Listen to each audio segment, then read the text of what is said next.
Hello friends good morning. चलतु आज बनइबा कलरा गोटा भजा गोटे नुआ प्रकार रे आम कलरा भाजवा। एबे आम सब कलरार ऊपर भाग को भलसे आम बिलर साहाय्य छड़े देबा। कलरा सब छड़े सारा पर एबे ताको मझिरू आम फाड़ करी नहीं जिबा। एमती ताको मझिरे भलसे आम फाड़ करी दे साइला पर तार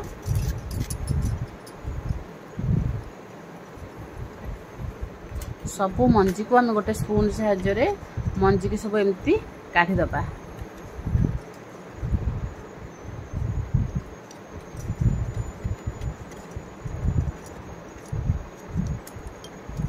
आम जो गोटे कलरा को नुआ शैली रे भाजवा।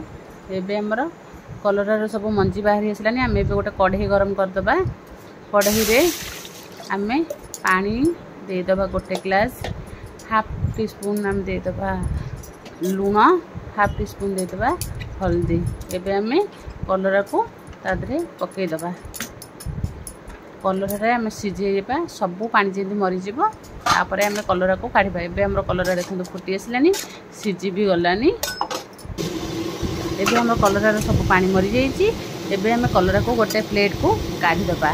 कलरा को गोटे प्लेट काढ़ी सारा पर एबे आम गोटे कढ़ई की गैस पर बसई गोटे स्पून तेल, गोटे स्पून जीरा पकईदबा।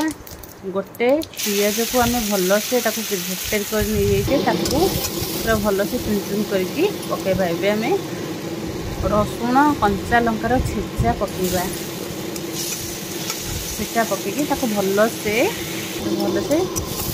तेल रे भाजीदबा। भाजी दे सारा पर आम गोटे टमाटर को ताधरे पकईबा। एमती पकई सारा पर एबे आम स्वाद अनुसार लुण पकईबा। गोटे स्पून आम हलदी पकईबा। हलदी पकईकी भलसे टिके कषिदबा। एबे गोटे आम सिझा आलू दुईटा नहीं हाथ में भलसे करी पकईबा। पकईकरी गोटे आमर पेस्ट जमी पूरा रेडी हो। एबे आमर पेस्ट गोटे रेडी हो। एबे आमर कलरा भी सब ठंडा हो गलानी। एबे आम कलरा सब स्टफिंग देदबा गोटे स्पून साहाय्य पूरा भलसे आम कलरार एमती देदबा। एमती थरे कलरा निश्चय भाजबे। कलरा एमती भाजिले बहुत टेस्टी लगे। तार पिता भी बहुत कम लगे। एमती आम सब कलरा रे आम मसला देदबा। मसला देकी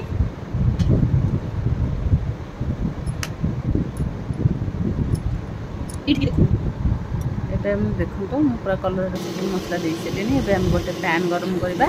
पैन रे आम 2 स्पून तेल पकईदबा। तापर आम सब कलरा को एमती तेल रे पकईदबा। देखो बहुत भल से आमर कलरा रेडी हो जाइए। एबे आम कलरा को एपट सेपट करदबा। एमती गोल्डन ब्राउन कलर हवा पर्यंत आम कलरा को तेल रे भाजवा। देखो आमर एबे कलरा भजा रेडी हो जाइए। एबे पूरा कलर सॉफ्ट हो गला पर तापर ताको काढ़ी दे। एबे आमर कलरा भजा सरी जाइए। देखो आमर एबे कलरा पूरा रेडी हो। एमती थरे कलरा निश्चय भाजबे।